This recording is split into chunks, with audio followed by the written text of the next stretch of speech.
Welcome to the How of Business with your host, Henry Lopez, the podcast that helps you start, run, and grow your small business. And now, here is your host. Welcome to the How of Business podcast. This is Henry Lopez. Small signs of disorder in your business, like a messy workshop or a warehouse or an unclean restroom or a cluttered office, they can all send a powerful but not so positive message to your employees and your customers. And so on this episode, I'll share the broken windows theory. Perhaps you're familiar with it, the broken windows theory, and how it applies to small business owners who want to improve workplace culture, safety, and customer trust. So if you're serious about maintaining high standards and protecting your brand and creating a productive and positive business environment, then this episode is for you. You can find all of the How of Business resources, including the show notes page for this episode, and learn more about my one-on-one and group coaching programs at thehowofbusiness.com. I also invite you to join the How of Business community on Patreon. And please subscribe wherever you might be listening so you don't miss any new episodes. Why is it then that small things like a messy lobby or an unorganized workspace can lead to bigger business problems? Let's start again with a brief introduction, in case you're not familiar with it, of the broken windows theory and how we can apply this concept to our workplace culture and environment, affecting positively customer perception and resulting in small business success.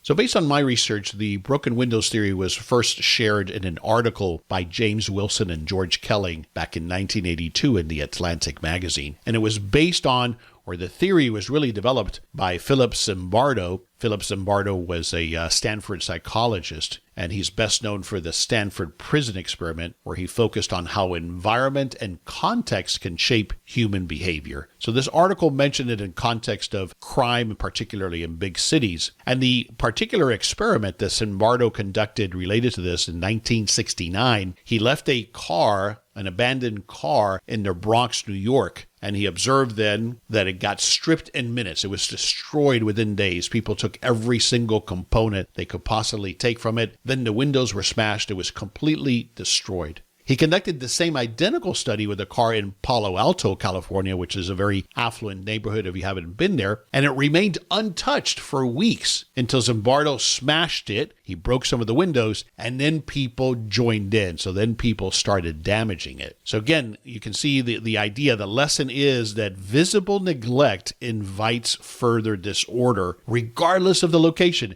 It can be a high-end neighborhood or not so great neighborhood in the Bronx. It is human nature. We respond to those indicators, to those cues, and hence he developed the broken windows theory. In New York City, if you were into subways in New York City in the 1970s in particular, and even going into the 80s, I remember visiting New York City in the 80s, and the subways were covered inside and out in graffiti. It was a huge problem. Of course, during the 70s, when the city was going through near bankruptcy, they couldn't address it. If you would have asked the authorities, the police department, the mayor, they would have told you, we've got bigger problems to worry about, right? That's always the thing. We've got bigger things to worry about than graffiti on the side of a train or on the inside of the train. And that's somewhat true. That's not that that's not true. But what they found in applying the broken windows theory is they launched a clean car program. And so what they did is every night, graffiti-covered train cars were removed from service and repainted every night, just methodically, every night. And so that strategy ensured that graffiti never stayed visible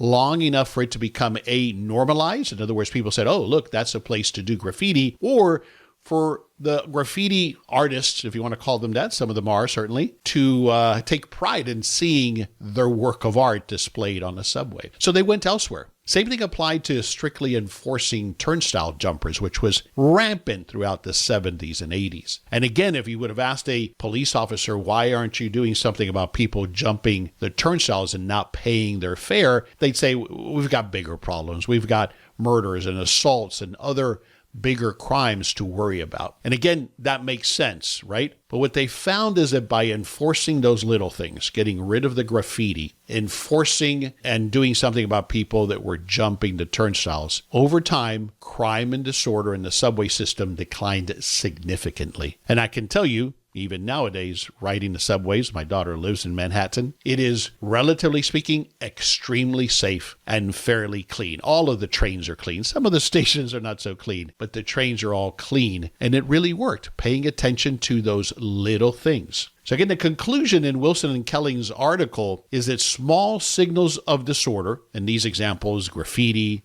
a broken window, fare jumping, it suggests nobody cares. Nobody's paying attention. And so fixing them sets a higher standard that naturally, as humans, we will follow, we will adhere to. And so I've been intrigued by this concept, and I first learned about it on reading the book by Malcolm Gladwell, The Tipping Point, which came out back in 2000. And this is one of the concepts that he refers to in this book. One of the quotes here that he has in the book related to this is, quote, "If a window is broken and left unrepaired, all the rest of the windows will soon be broken," end quote. Now let's start to translate that, if you will, to our small business environments. Think about it. I'm sure you're thinking immediately of those little things that we overlook, or we don't focus on, or we let slide because they're small things. In the bigger picture, is that really that important? Well, as it relates to the work environment and how people feel, both customers and staff, it does matter. And those little things signal what our standards are. And then it creates this environment where it's okay to then be sloppy about other things. It's okay to lower the standard on other things. Both how our customers interact with our spaces or with us, and how our employees feel and behave in those work environments. And it doesn't matter if we're talking about a high-end attorney's office or a warehouse where we're doing work that's messy. These concepts apply equally in all environments. So how else can we apply this broken glass syndrome or theory to our workplaces? Again, an unorganized or a dirty space is often one of those things. Or, we haven't touched up the paint in the lobby in quite some time. Or our vehicles are dirty and messy and damaged. All of those things are examples of how we let the standard slip. And then that creates this effect where people start to lower the standard. An example that comes to mind, of course, having been in the car wash business and using self-serve car washes, those are the car washes where you stay in the car, takes you through the tunnel, and then you can vacuum on your own if you wish. But think about it, if you're users of those types of car washes, the impression that it makes. I remember clearly recently visiting one, and the tunnel was disgusting. There was mold, there was like abandoned pieces of equipment that were kind of to the side. It was dingy, it was mildewy. So the impression that I got is, wow, I'm bringing my car here to be washed and I care about my car. This doesn't give me a good feeling. It doesn't give me a clean feeling. And so that's an example of the effect that it can have when we lower our standard on those things on the customer's perception. I'm here to clean my car,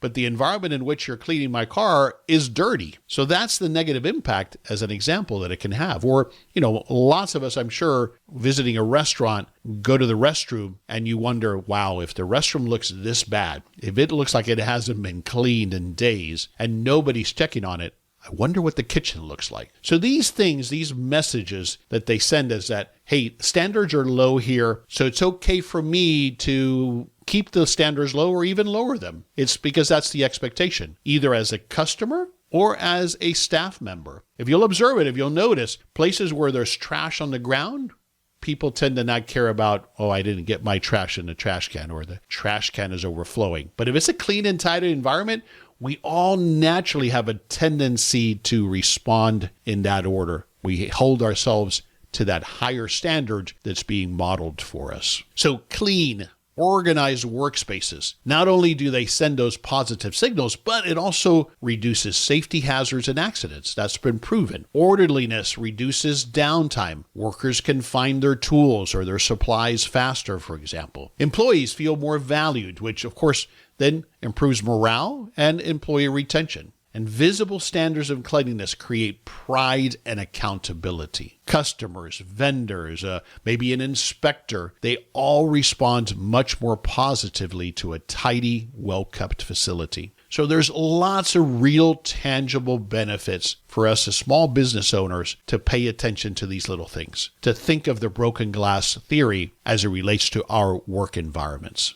Let me share with you an example that I researched. A company called Steritech. They're a U.S.-based company that provides food safety, customer experience assessment services for retailers and hospitalities. They're in the service business. They understand service and what it takes to deliver service. They shared some research that shows that retail locations with higher cleanliness scores consistently earn higher customer satisfaction and sales performance. And so they found that cleanliness is directly linked to revenue. Cleaner stores have more repeat business. This is based on their study. Customers report higher trust and loyalty when the environment that they do business in, your environment, is visibly maintained. So it looks like it's been maintained. Employees will feel more pride. This has been proven, and I've observed it, and I've felt it in working in a clean environment.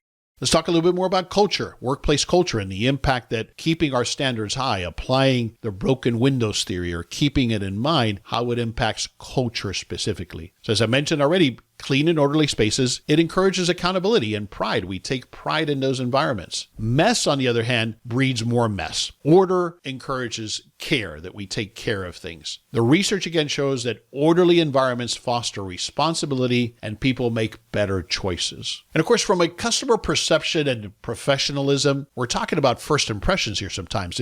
If we're talking about B2C in particular, where a customer or a client or a patient walks into your place of business or interacts with your business in one way or another, whether it's they're coming into your retail space physically or they're interacting with your service vehicle in some way, or whatever the case might be. That first impression matters for your brand and for everything else that follows as to how they perceive the overall experience. And customers do equate cleanliness as being professional and high quality. Small neglect, little things can add up and erode that trust. And of course, it impacts negatively your brand image.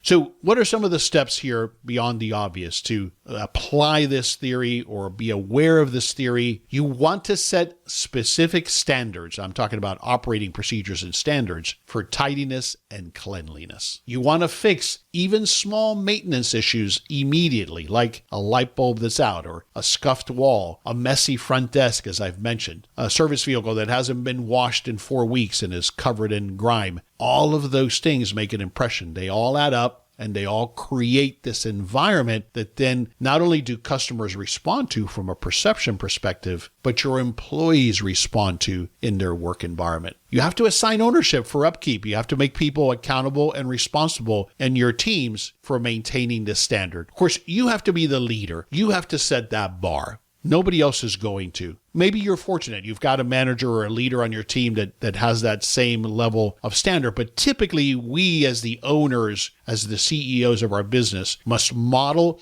and set the standard for that type of behavior. And then, of course, we've got to have the systems in place, the checklists, the routines, the procedures to make sure that we execute on these things. We want to create an environment where the system and our people notice those things as well and take action. So I think that the lesson of the broken windows theory for my business owner perspective is fairly simple. Little things matter. When we ignore small signs of disorder in our small business, whether it's a cluttered warehouse again, or a dirty restroom, or an unorganized office space, we send the message that standards don't count here. But when we fix the small things quickly, we build pride. Of course, it results in safety and it creates trust, both internally and with our customers. So I challenge you to take a fresh look at your workplace this week or tomorrow or today and find your broken windows, fix them, and set the tone for excellence in your small business.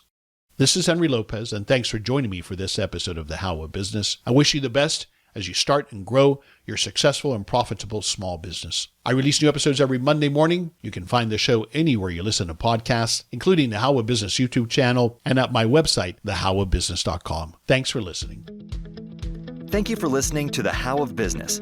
For more information about our coaching programs, online courses, show notes pages, links, and other resources, please visit thehowofbusiness.com.